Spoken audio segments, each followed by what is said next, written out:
ഒരു സ്ത്രീ ഒരു റെയിൽവേ സ്റ്റേഷനിൽ ട്രെയിൻ കാത്തിരിക്കുകയാണ്. പെട്ടെന്ന് ദാഹം തോന്നി. വെള്ളം കുടിച്ചുകൊണ്ട് കണ്ണുകൾ അടച്ചു. കണ്ണുകൾ തുറക്കുമ്പോൾ അവൾക്ക് വിശ്വസിക്കാൻ കഴിയുന്നില്ല. സ്റ്റേഷൻ മുഴുവൻ ശൂന്യമാണ്. അവസാന ട്രെയിൻ പോയെന്ന് അവൾ കരുതുന്നു. അവൾ മുകളിലേക്ക് ഓടി. പക്ഷേ എല്ലാ എക്സിറ്റുകളും അടച്ചിരിക്കുന്നു. ജീവനക്കാർ പോയി. പിന്നെ അകലെ ഇരുട്ടിൽ നിന്നൊരു ട്രെയിൻ പതുക്കെ അടുത്തു വരുന്നു. അവൾ വേഗത്തിൽ പടികൾ ഇറങ്ങി അവസാന നിമിഷം ട്രെയിനിൽ കയറി. പക്ഷേ ഒരു നിഗൂഢ നിഴൽ തന്റെ പിന്നിൽ ട്രെയിനിൽ കയറിയതായി അവൾ മനസ്സിലാക്കുന്നില്ല.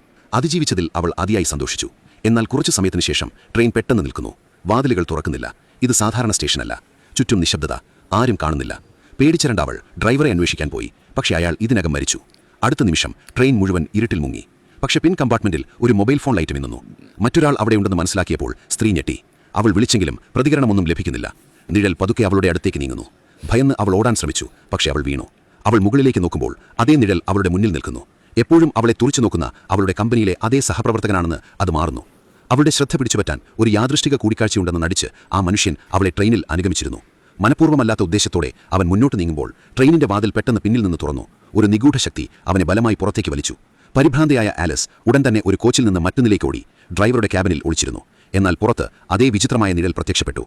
അവൾ വീണ്ടും അവിടെ നിന്നും ഓടി. ഒടുവിൽ ആളൊഴിഞ്ഞ സ്റ്റേഷനിൽ തിരിച്ചെത്തി. സ്റ്റേഷൻ ഇപ്പോഴും വിജനമാണ്. എല്ലാ പ്രവേശന കവാടങ്ങളും അടഞ്ഞുകിടക്കുകയാണ്. പിന്നെ പിന്നിൽ നിന്നൊരു വിചിത്രമായ ശബ്ദം അവൾ കേട്ടു. അവൾ പതുക്കെ തിരിഞ്ഞു നോക്കുമ്പോൾ ഒരു ചെറിയ നായയെ കണ്ടു.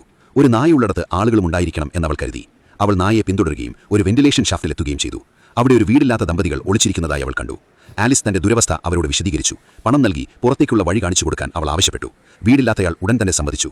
പക്ഷേ അവർ തുടരുമ്പോൾ അവന്റെ ഭാര്യ ഒരു വിചിത്രമായ ശബ്ദം കേട്ട് ഉണർന്നിരിക്കുന്നു. അതിനുശേഷം അവൾക്ക് എന്ത് സംഭവിക്കുമെന്ന് ആർക്കും ഊഹിക്കാനാവില്ല. അതേസമയം ആലിസും വീടില്ലാത്തയാളും സ്റ്റേഷനിലേക്ക് മടങ്ങി. അവർ ഒരേ മനുഷ്യനെ ആളാതിരിക്കുന്നതായി കണ്ടെത്തി. അവർ ഉടൻ തന്നെ അവനെ സഹായിക്കാൻ ശ്രമിച്ചു. അപ്പോഴാണ് ആ മനുഷ്യന്റെ നായ രക്തത്തിൽ കുളിച്ച് തിരിച്ചെത്തുന്നത്. എന്തോ ഗുരുതരമായ കുഴപ്പമുണ്ടെന്ന് സംശയിക്കുന്ന പുരുഷൻ ഉടൻ തന്നെ ഭാര്യയുടെ അരികിലേക്ക് ഓടി.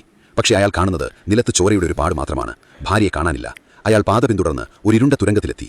അപ്പോൾ ആലിസ് ചുമരിൽ ഒരു സ്പീക്കർ സിസ്റ്റം കണ്ടു. സഹായത്തിനായി അവൾ ബട്ടണമർത്തി കൺട്രോൾ റൂമുമായി ബന്ധിപ്പിച്ചു.